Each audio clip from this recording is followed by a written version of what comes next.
Yang assignment ko no ba? Assignment niya, dali ra ko no kayo ma-detect sa iyang maestro nga ning gamit siya og ChatGPT. Gago!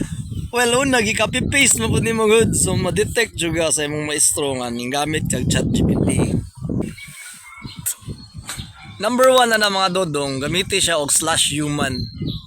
Use the command sa bago ka gagawa ng prompt. Pwede sa unahan or pwede sa last. Use the command prompt /human. Ganun. To avoid confusion or to avoid detection sa mga teachers. Ako, teacher ko, kabalo ko gi-chat GPT na nimo.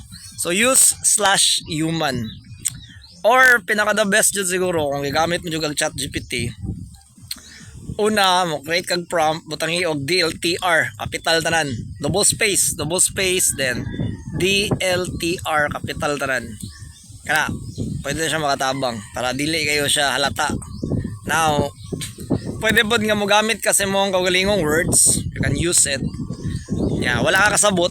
Well, siguro para sa ko ang command prompt kung ginagamit is listify.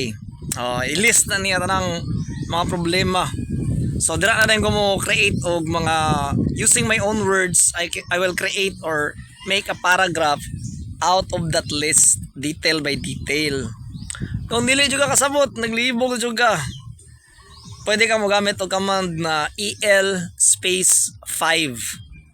So i-explain na ni ChatGPT sa imuha like you are a 5 years old. Or pwede ka mo gamit og command na EL10. I-explain ni ChatGPT nimo nga mura kag 10 years old. So that's how you do it para dili kay halata nga sabi mo assignment ChatGPT mo ni. Halata ra kayo. So /human DLTR. Then sabta i-absorb, i-consume ang idea. Kung dili na mo makakaya, listify. Or EL5, i-explain niya nga mura kag 5 years old. Then EL10, i-explain niya nga mura kag 10 years old. So mura kag batang gamay. Okay, bye bye.